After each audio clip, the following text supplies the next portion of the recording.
Hi everyone, my name is Shailesh. आज की video में हम आपको बताने वाले हैं कि HTML टेम्पलेट को वर्डप्रेस में कैसे इंटीग्रेट किया जाता है।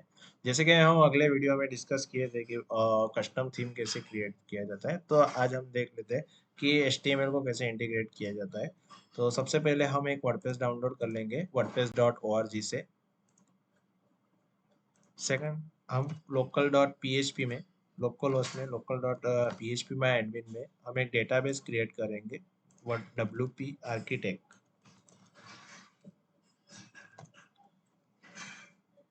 Database has been created. Now then, after we can create a WP architect folder. उसके बाद हम वैम फोल्डर में WP आर्किटेक्ट एक फोल्डर क्रिएट करेंगे। हमें जो वर्डप्रेस डाउनलोड किया है उसको हम पेस्ट करेंगे WP आर्किटेक्ट फोल्डर में। उसको फोल्डर को एक्सट्रैक्ट करना है। एक्सट्रैक्ट करने के बाद फोल्डर को आउटसाइड करना रहेगा।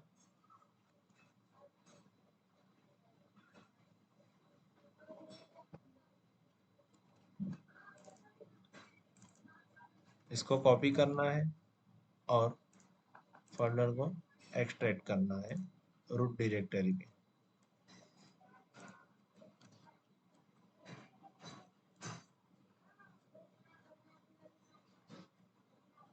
अभी हम जो थीम क्रिएट करने वाले हैं वो आर्किटेक्ट की वेबसाइट है। उसका HTML हमारे पास ऑलरेडी है और हमें अगले वीडियो में आपके साथ डिस्क्रिप्शन भी किया था कि हम कैसे डेवलप करने वाले हैं। तो हम वो जो फोल्डर है उसको कॉपी कर लेते हैं और हमारी रूट डायरेक्टरी पे उसको पेस्ट कर देते हैं। अभी हम वर्डप्रेस को सेटअप करेंगे। Local host WP architect, continue WP architect. हमारा डेटाबेस का नेम है, यूज़र नेम आएगा रूट, पासवर्ड ब्लैंक आएगा। सबमिट करेंगे, रन इंस्टॉल्स। यहाँ पे साइट टाइटल आएगा WP आर्किटेक्ट, यूज़र नेम आएगा एडमिन, पासवर्ड हमारा आएगा एडमिन। यहाँ पे मैं डमी जीमेल डाल रहा हूँ।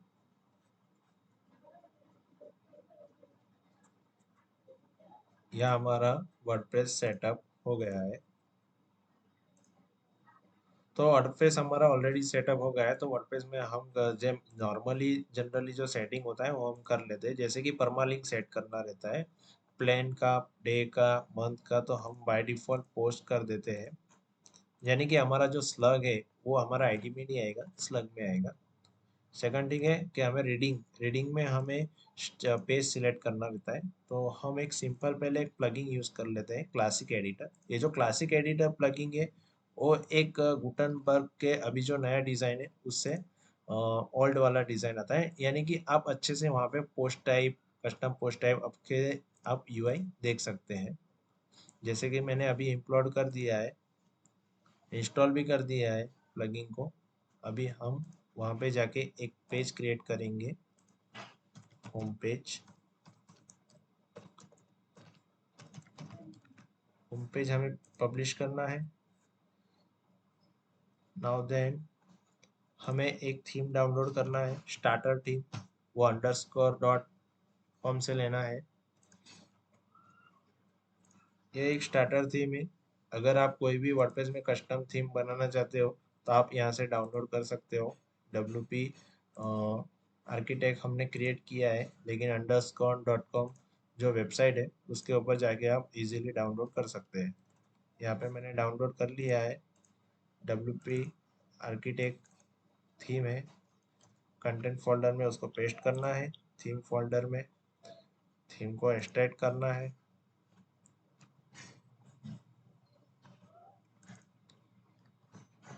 थीम को एक्सट्रैक्ट करने के बाद थीम के अंदर एक फोल्डर क्रिएट करना है एसेट करके।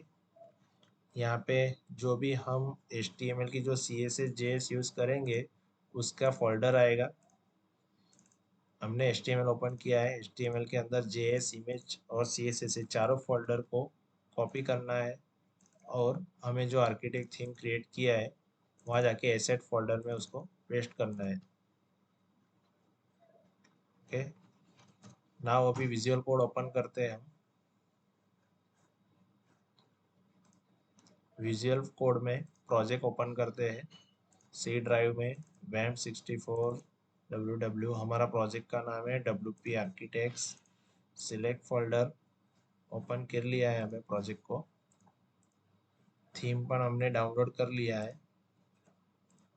थीम को अभी हम एक्टिवेट करते हैं हमारे बैकएंड में। ऐड न्यू, अपलोड, यहाँ पे जाके WP आर्किटेक्ट अपलोड कर लिया है।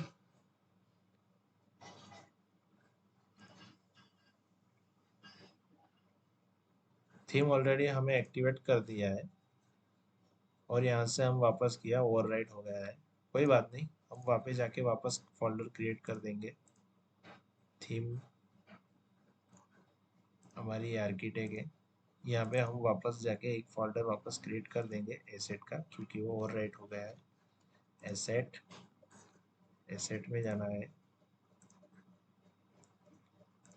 हमारा जो HTML है वो रूट डायरेक्टरी पे, यहाँ पे 4 फोल्डर क्रिएट किए हुए थे, वो कॉपी करना है। ये फोल्डर इसके लिए कि हम जो भी कंटेंट इमेजेस जो भी हम पोस्ट करेंगे तो ये फोल्डर में से आएगा हमारा।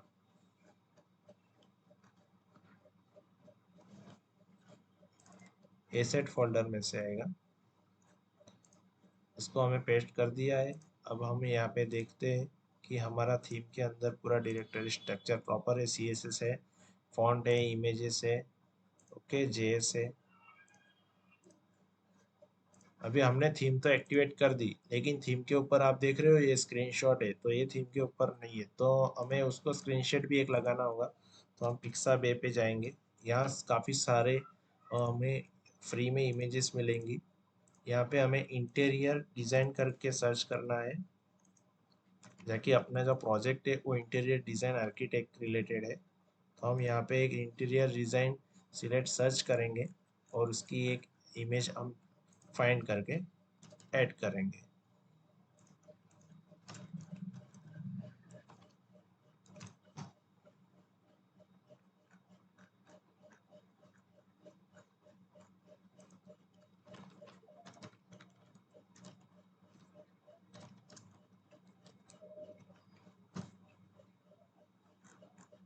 यहाँ पे काफ़ी सारी इमेज आ गई है, तो हम एक इमेज डाउनलोड कर लेते हैं कोई भी। यहाँ से डाउनलोड हो जाएगा इमेज। इमेज को कॉपी करना है। इमेज को कॉपी करके हमारे थीम डायरेक्टरी में, थीम में हमें उसको पेस्ट करना है। यहाँ पे जो ऑलरेडी जो स्क्रीनशॉट दिया है उसका रीनेम कॉपी कर लेना है। इसको रीनेम कॉपी करके ये जो ओल्ड वाला स्क्रीनशॉट है उसको डिलीट कर देना है और नया वाला जो स्क्रीनशॉट है उसको रीनेम कर देने का है स्क्रीनशॉट। अभी हम बैकएंड में जाके पेज को रिफ्रेश करना है, तो हमारा ये जो थीम है उसका अच्छे से लेआउट आ गया है। अभी हम विजिट करते हैं साइट। साइट विजिट करने के बाद हमें जो वर्डप्रेस का जो पेज आता है, ब्लॉग पेज, वो दिखाई दे रहा है। तो उसके अंदर हम अभी HTML को इंटीग्रेट करेंगे। जैसे हम विजिट करेंगे तो हमारा सीधा HTML पेज ओपन होगा। तो उसके लिए हम क्या करते हैं कि हमारी जो थीम है, थीम के अंदर हम हेडर फाइल और फुटर फाइल हमारी मेन रहती है। तो हेडर फाइल में अननेसेसरी कोड है तो उसको हम डिलीट कर देते हैं। उसके बाद फुटर वाला जो कोड है उसको भी डिलीट कर देंगे। एंड हमारा जो HTML है, HTML हमारा index.html, ये हमारा मेन HTML है जो होम पेज में है। तो उसका हम हेडर पार्ट लेना ज़रूरी है, तो यहाँ से हम हेडर कोड कॉपी कर लेते हैं और हेडर PHP डॉट फाइल में रख देते हैं। सेम हमें फुटर कॉपी करना है और फुटर डॉट PHP फाइल के अंदर पेस्ट करना है। जितना फुटर का कोड है उतना ही हमें ऐड करना है।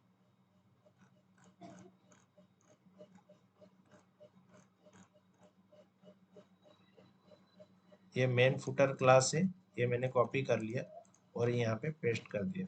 अब हम चेक करते हैं हमारा फुटर और हेडर का जो रिसोर्स कोड है वो यहाँ पे आ गया है, लेकिन फुटर का नहीं आया है। तो उसके लिए हमें क्या करना है कि WP हेडर डॉट फाइल में जाना है। यहाँ पे WP हेड टैग लगाना है। हेड टैग लगाने से क्या होता है कि अपना जो CSS और JS जो कोड है वो अपना कॉल होता है। अपनी जितनी भी हेडर के अंदर फाइल होती है वो सारी कॉल होती है फंक्शन से। सेम फंक्शन आपको फुटर डॉट पी में ऐड करना है, लेकिन यहाँ पे WP फुटर आएगा। इसमें भी जो CSS है और JS है फुटर की, वो कॉल होगी हमारे थीम में। ये हमें हेडर और फुटर के लिए कर दिया है। अभी हमको एक टेम्पलेट क्रिएट करना है होम पेज। तो होम पेज के लिए हम कैसे करेंगे, जैसे कि हम थीम में जाएंगे, यहाँ पे एक नया फोल्डर क्रिएट करेंगे कस्टम टेम्पलेट। यहाँ पे काफ़ी सारे टेम्पलेट आएंगे। जैसे कि हम अभी होम पेज बना रहे हैं, तो होम पेज के बाद हमारा टेम्पलेट आएगा, अबाउट अस आएगा, कॉन्टेक्ट अस आएगा। यहाँ पे हम टेम्पलेट का फर्स्ट नाम दे देते हैं home page dot PHP file. बाद इंडेक्स डॉट PHP में जाएंगे, यहाँ से हम कॉपी करेंगे कोड। हमें कोड हेडर और फुटर के अलावा ही कोड लेना है, नहीं कि हेडर और फुटर लेना है, क्योंकि हमें हेडर और फुटर को ऑलरेडी सेपरेट कर दिया है। तो ये हमें कॉपी कर लिया है, इसके अंदर होम पेज डॉट PHP में अंदर पेस्ट कर दिया है। अभी वर्डप्रेस में टेम्पलेट कैसे क्रिएट किया जाता है, तो हम वो सर्च करते हैं वर्डप्रेस क्रिएट टेम्पलेट पेज।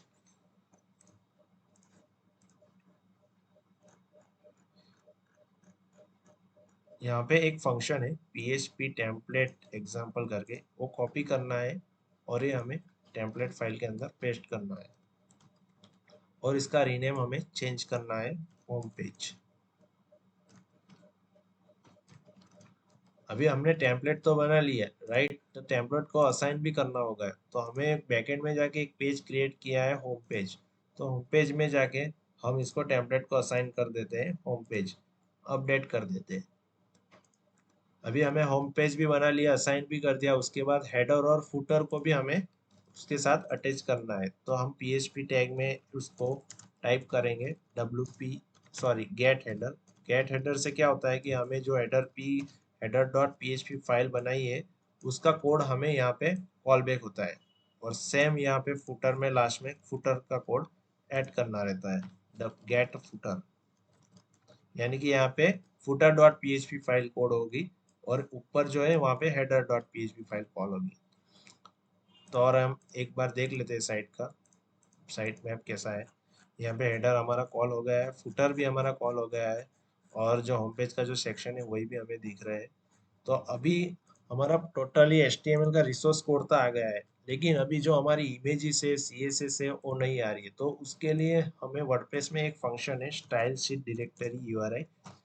ये जो फंक्शन है वो ये वर्क करता है कि अपने जो थीम के अंदर इमेजेस है, कंटेंट है और JS है, वो उसका जो CSS पाथ है, इमेजेस का पाथ है, वो सब उसमें कॉल करता है। यहाँ पे आप देखोगे तो यहाँ पे ऑलरेडी लिखा ही है कि it is most appropriate use to link reference additional and probably most commonly images. Okay, तो ये फंक्शन हमें कॉपी करना है। कॉपी करके यहाँ पे लिंक है, तो हम स्विचर डिजाइन डॉट CSS यहाँ पे हम उसको पेस्ट करेंगे। तो हमें ऑलरेडी फोल्डर क्रिएट किया ही है एसेट फोल्डर, तो यहाँ पे एसेट फोल्डर का पाथ आएगा, जहाँ की हमारी जो CSS आ रही है वो अभी यहाँ से आएगी SS CSS कलर स्विचर, क्योंकि एसेट डॉट फोल्डर में हम सब टेम्पलेट के CSS रिसोर्स रखे हुए हैं। तो सेम कॉपी करना है पाथ, एसेट से कॉपी करना है। एसेट से कॉपी करके यहाँ पे बूटस्ट्रैप डॉट CSS है, यहाँ पे पेस्ट करना है, CSS में पेस्ट करना है, रिस्पॉन्सिव में पेस्ट करना है। उसके बाद डिफ़ॉल्ट थीम CSS है, फेविकॉन है, फेविकॉन PNG है। नाउ हेडर में आप देखोगे लोगो को असाइन करना है पाथ। ये हमारा हेडर हो गया। अभी हम फुटर का चेक कर लेते हैं। फुटर में भी काफ़ी सारी इमेजेस है, यहाँ पे भी हम ऐड कर देते हैं। फुटर में बैकग्राउंड इमेज के लिए यहाँ पे फुटर लोगो है, फुटर का लिंक है, रिसोर्स है, मतलब जहाँ जहाँ इमेजेस होगी वहाँ वहाँ पेस्ट करना रहेगा ये कोड, जाकि आपको इमेजेस आपको पाथ कॉल बैक होगी। अगले वीडियो में मैंने आपको पूरा डिटेल में बताया था कि हम HTML में कैसे इंटीग्रेट करेंगे। और अगर आप जो ये चैनल पे नए हो तो चैनल को सब्सक्राइब करें, या कि आपको नई वीडियो की प्राप्ति होगी। और होम पेज में भी है सेम, तो होम पेज के लिए भी हम कर देते हैं।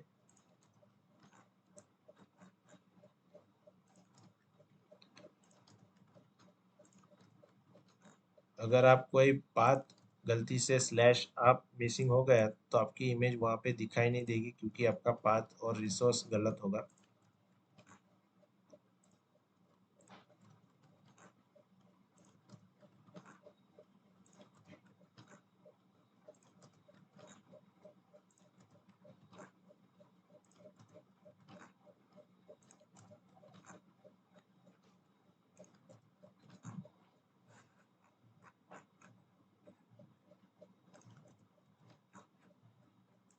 यहाँ पे काफ़ी सारी इमेजेस है।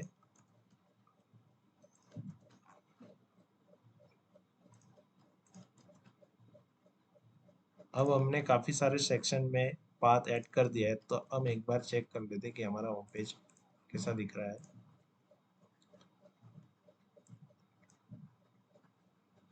ओके, अभी क्योंकि ये प्रीलोडर आ रहा है, क्योंकि हमारे जेएस फाइल के अंदर हमें पाथ नहीं लेगा, इसके लिए हमारी जेएस फाइल कॉल नहीं हो रही है। हम जैसे ही इसको इंक्लूड करेंगे पाथ, वैसे हमारा होम पेज डिस्प्ले हो जाएगा। तो हम स्टेप बाय स्टेप करते जाएंगे, पाथ देते जाएंगे स्टेप बाय स्टेप।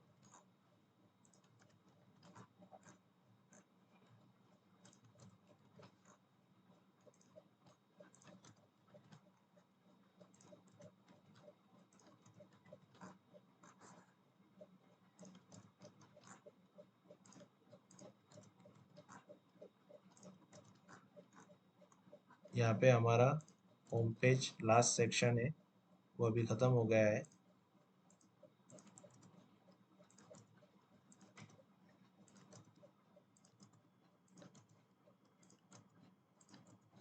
तो हमारा फुटर के अंदर जो लाइब्रेरी है, हमारी जेएस लाइब्रेरी, उसको हमें पाथ देना हम भूल गए, तो उसको भी हम पाथ दे देते हैं। यहाँ पे जेएस है, प्रॉपर min डॉट जेएस है, बूटस्ट्रैप min डॉट जेएस है, fancy dot min dot JS है, आउल डॉट min जेएस है। ये जो जेएस है वो हमें अननेसेसरी जेएस निकाल देनी है। जब हम थीम डेवलपमेंट करेंगे तब हमें जितनी जेएस की ज़रूरत है उतनी ही हम रखेंगे, बाकी की अनवांटेड जो जेएस है वो हम यहाँ से रिमूव कर देंगे। हम पेज को रिफ्रेश करते हैं, पेज हमें रिफ्रेश किया तो हमारा होम पेज, हमारा हेडर है वो इंटीग्रेट हो गया, स्लाइडर सेक्शन है वो भी इंटीग्रेट हो गया, अबाउट अस सेक्शन इंटीग्रेट हो गया, काउंटर सेक्शन इंटीग्रेट हो गया, आवर पेजेस इंटीग्रेट हो गया, टीम सेक्शन इंटीग्रेट हो गया, क्लाइंट्स से सेक्शन हो गया। ऑलरेडी हमारा टेम्पलेट इंटीग्रेशन हो गया है। नेक्स्ट वीडियो हमें आने वाली है कि मेनू कैसे हम क्रिएट करेंगे डायनामिकली, हेडर एंड फुटर मेनू कैसे क्रिएट करेंगे थीम ऑप्शन से। Thank you.